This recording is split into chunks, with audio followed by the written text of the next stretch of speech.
London trip నుంచి రాగానే ఎన్నికల్లో విజయంపై బోల్డ్ ధీమా వ్యక్తం చేస్తున్నారు మాజీ ముఖ్యమంత్రి జగన్.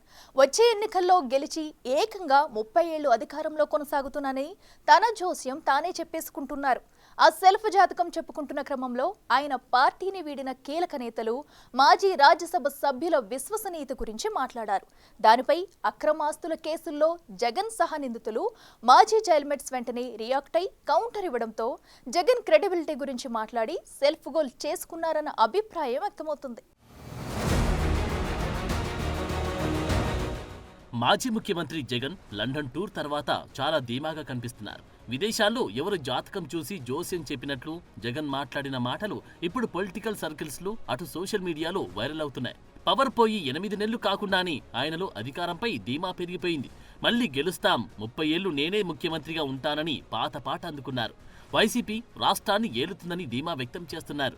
జగనన్న 2.0 పాలన చాలా డిఫరెంట్ గా ఉంటుందని స్టేట్మెంట్ ఇచ్చేశారు. ఊరికే చూస్తూ ఊరుకోం. వైఎస్ఆర్ కాంగ్రెస్ పార్టీ బ్రతుకుతుంది. వైఎస్ఆర్ కాంగ్రెస్ పార్టీ ఈ రాష్ట్రాన్ని ఏలుతుంది అని కూడా సందర్భంగా చెప్తాను. మరో 30 సంవత్సరాలు ఏళ్తామని కూడా ఈ సందర్భంగా కూడా మరి గట్టిగా కూడా చెప్తాను. కాబట్టి ఎవ్వరూ కూడా వైఎస్ఆర్ కాంగ్రెస్ పార్టీకి సంబంధించిన ఏ కార్యకర్త వెంటికి కూడా పీకలేడు అని చెప్పి కూడా ఈ సందర్భంగా చెప్తాను. ఇది ప్రతి ఒక్కరూ గుర్తుపెట్టుకోండి. ఒక్కటే గుర్తుపెట్టుకోండి, ఈసారి జగనన్న 2.0 కొంచెం వేరుగా కూడా ఉంటుంది. ఈసారి జగనన్న 2.0 కార్యకర్త కోసం ఎలా పనిచేస్తుందో కూడా చూపిస్తుంది. ఇది మాత్రం నేను ఖచ్చితంగా చెప్తా ఉన్నా. అక్కడితో ఆగని మాజీ ముఖ్యమంత్రి వలసలపై మాట్లాడడం తేనెతుట్టని కదిపినట్లయింది. 5 వేళ్లు మరచి గుప్పెట చూపిస్తూ ప్రజాస్వామ్యానికి కొత్త నిర్వచనం చెప్పిన జగన్ 5 ఏళ్లు ఓర్చుకోలేక పార్టీని వీడిన రాజ్యసభ సభ్యుల గురించి చులకనగా మాట్లాడారు. వైసీపీ నుంచి క్రెడిబిలిటీ తాకట్టు పెట్టి అటువైపుకే పోతే తనకు నష్టమేమీ లేదని వ్యంగ్యంగా మాట్లాడారు. బేసిక్లీ ఒకటి గుర్తుపెట్టుకోవచ్చు, 11 మంది మాకు రాజ్యసభ సభ్యులు ఉన్నారు. పోయిన వాళ్ళు ఎంత? 3 పోయినారు. సాయిరెడ్డితో కలుపుకుంటూ 4 పోయినారు. బేసిక్లీ పోయే ప్రతి ఒక్కరికి కూడా నేను ఒకటే మాటే చెప్తా, రాజకీయాలలో ఉన్నప్పుడు క్యారెక్టర్ ఉన్నాను, క్రెడిబిలిటీ అనే పదానికి అర్థం తెలిసిందాను. రాజకీయాలలో ఉన్నప్పుడు కాలర్ ఎగరేసుకుని చెప్పాలి, ఫలానాడు మా నాయకుడు అని. అది ముఖ్యమంత్రి అయినా సరే, ఎమ్మెల్యే ఎంపీ అలాంటి ఆయనైనా సరే, ఎమ్మెల్యే అయినా ఇలాంటి అయినా సరే, ఎవరి గురించి అయినా కానీ ఇట్లా గొప్పగా చెప్తాం. కానీ మనమంతటి మనమే ప్రలోభాలకు లొంగో, భయపడో, ఏదో కారణం చేత మనమంతటి మనమే మన వ్యక్తిత్వాన్ని, మన క్యారెక్టర్ని, మన క్రెడిబిలిటీని మనం పనంగా పెట్టి మనం కాంప్రమైజ్ అయ్యి అటువైపు మనం పోతే మన గౌరవం ఏంది, మన వాల్యూ ఏంది, మన క్యారెక్టర్ ఏంది, మన క్రెడిబిలిటీ ఏంది? ఇది ప్రతి ఒక్కరూ రాజకీయాల్లో ఉన్నప్పుడు ఆలోచన చేసుకోవాలి. ఈ కష్టం అనేది ఎల్లకాలం ఉండదు. వాస్తవానికి విజయసాయిరెడ్డి పార్టీ పదవికి, రాజ్యసభ సభ్యత్వానికి రాజీనామా చేశారు. రాజకీయ సన్యాసం తీసుకుంటారని ప్రకటించిన ఆయన ఇంకా వైసీపీ ప్రాథమిక సభ్యత్వానికి రాజీనామా చేయలేదు. అలాంటిది ఆయన అటుపోయాడని వ్యాఖ్యానించిన జగన్ అసలు అలాంటి వారి అవసరం పార్టీకి లేదని, తన పార్టీకి దేవుడి ఆశీస్సులు, ప్రజల దీవెనలు ఉంటాయని గొప్పగా చెప్పుకొచ్చారు. One should always have the patience, always have the character and credibility within ourselves to stand up. అది సాయిరెడ్డికైనా అంతే, పోయిన 3 ఎంపీలకైనా అంతే.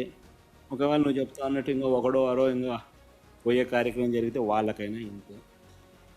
ఒకటి చెప్తా ఉన్నా, వైఎస్ఆర్సీపీ ఈరోజు ఉంది అని అంటే అది వీళ్ళందరి వల్ల లేదు. వైఎస్ఆర్సీపీ ఈరోజు ఉంది అని అంటే దేవుడి దయ, ప్రజల ఆశీస్సుల వల్ల వైఎస్ఆర్సీపీ ఈరోజు ఒక లీడర్గా మనం ప్రవర్తించే తీరు తలెత్తుకునే విధంగా ఉండేట్టుగా ఎప్పటికీ ఉంటే ప్రజలు ఎప్పుడూ ఆశీర్వదిస్తారు. తమ రాజ్యసభ సభ్యులు సాయిరెడ్డితో కలిపితే పోయింది నలుగురని, రాజకీయాల్లో ఉన్నప్పుడు విశ్వసనీయతకు అర్థం తెలిసి ఉండాలని జగన్ వ్యాఖ్యానించారు. ప్రలోభాలకు లొంగు, భయపడో, రాజీపడి అటువైపు పోతే మన వ్యక్తిత్వం, విలువ, విశ్వసనీయత ఏంటని ప్రశ్నించారు. సాయిరెడ్డికైనా, పోయిన ముగ్గురు ఎంపీలకైనా, ఇంకా ఒకరో ఇద్దరు పోతే వాళ్ళకైనా అంతేనంటూ జగన్ చేసిన వ్యాఖ్యలకు ఆ మాజీ రాజ్యసభ్యుల్లో ఇద్దరు ఆయనకు వెంటనే కౌంటర్ ఇచ్చారు. ఎక్స్ వేదికగా పోస్టు పెట్టిన మాజీ ఎంపీ విజయసాయిరెడ్డి జగన్ వ్యాఖ్యలపై స్పందించారు. నేను వ్యక్తిగత జీవితంలోనూ విలువలు, విశ్వసనీయత, క్యారెక్టరున్న వాడిని. అందుకే ఎవరికి ఎలాంటి ప్రలోభాలకి లొంగలేదు. భయం అనేది నాలో ఏ అణువులోనూ లేదు. అందుకే రాజ్యసభ పదవిని, పార్టీ పదవుల్ని, రాజకీయాలను వదులుకున్నా అని జగన్కు సున్నితంగా చురకలంటించారు. వైసీపీకి రాజ్యసభ సభ్యత్వానికి రాజీనామా చేసి టీడీపీలో చేరిన మరో సీనియర్ నాయకుడు మోపిదేవి వెంకటరమణ కూడా జగన్ వ్యాఖ్యలపై రియాక్ట్ అవుతూ పోస్టు పెట్టారు. 40 సంవత్సరాల సుదీర్ఘ రాజకీయ ప్రయాణంలో ఎన్నో మైలురాళ్లు, ఎన్నెన్నో ఒడిదుడుకులు చూశానన్నారు. ఈ ప్రయాణంలో నేను సంపాదించిన నా ఆస్తి, విలువలు, విధేయత, విశ్వసనీయత. అంతేకాని ప్రలోభాలకి, పదవీకాంక్షలకి, అవకాశవాదానికి, ఒత్తిళ్లకి లొంగిపోయే వ్యక్తినో కాదో మీ అంతరాత్మకే తెలుసునంటూ జగన్ కి మోపిదేవి ఘాటుగా కౌంటర్ ఇచ్చారు.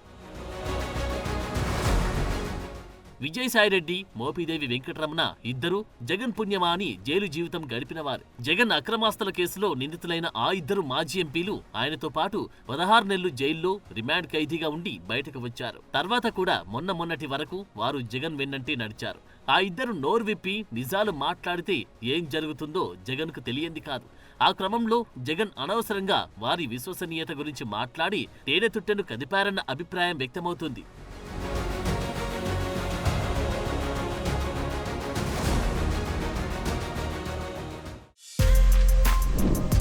For more videos like this, subscribe Big TV channel.